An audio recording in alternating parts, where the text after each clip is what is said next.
Hey, this is George from Common Sense Millionaire. Thanks for tuning in again. And I want to talk about something a little different this time. As many of you may know, or as many of you may not also, I have served as a financial officer, as a controller or chief financial officer for several businesses, all with from lower amounts of funding up to hundreds of millions of dollars of, of, uh, of funding every year. And one of the most important things that we do on a periodic basis is we sit down with the boss and we review the financial statements. We look at the balance sheet, we look at the profit and loss statement, we look at our statement of cash flows, and any other pertinent financial information so that that allows us to plan for the future in what we want to do with the business to either improve the financial position or to lower the debt burden that that entity may have. Okay. But guess what?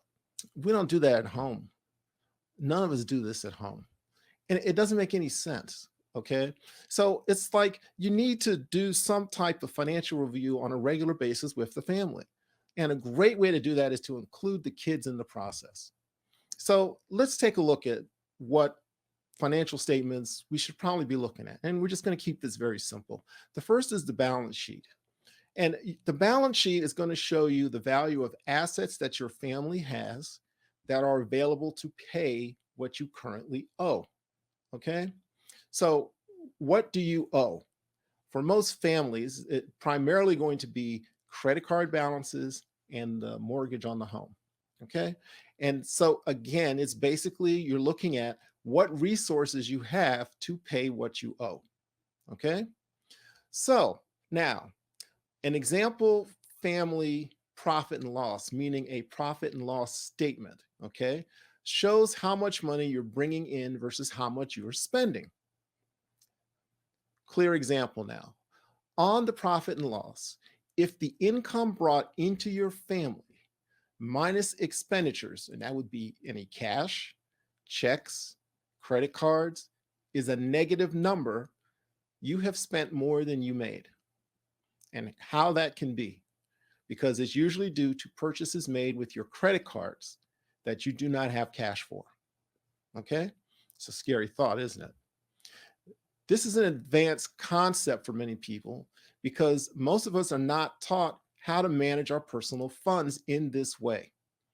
This is why I was able to manage millions of dollars, but had trouble with my own personal finances because I didn't want to apply the business logic that I was working with on a daily basis to my family, which is where it also belonged.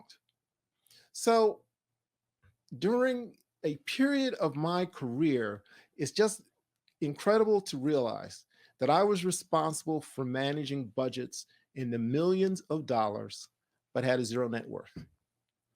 That makes no sense. Again, that makes no sense. So in this case, I had to take a really good look at myself and make the right decisions to advance my financial situation. So how can you do that? What is a quick way for you to get an estimate of where you are financially? I've got 3 simple steps that you can take. 1, download year-to-date expenditures from your bank accounts, credit cards, Cash App, Zelle, all those other ones like Cash App. Download all of those transactions. You can download that in a format that's suitable for a spreadsheet. Gather all your information year to date. For example, a paycheck, any business income, gambling winnings. Haha, I knew you all would like that, and others. Okay. After that, you've got your expenditures, you've got your income. Very simple.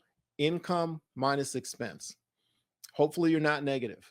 So just remember, if your income is less than your expenses, you're living a borrower's life. Now, there's a lot of reasons why people don't want to do this. The primary one, again, is fear. And on another episode, I spoke about fear. And the biggest fear may be what you look at when you finish this analysis, because it's proof. You cannot deny proof because you're looking dead at it, and everyone in your family with you is looking at it. And Anyone normal would be concerned about this.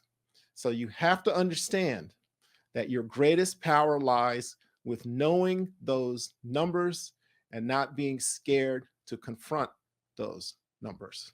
Okay. And also, if you don't make decision on what to stop spending on, you're just wasting your time. Let me say that again. If you're not making decisions on what to stop spending on, you're wasting your time. If you are going to advance, sometimes it hurts. But I think that you can advance working together as a family to meet the financial goals that will allow you to move forward in your life.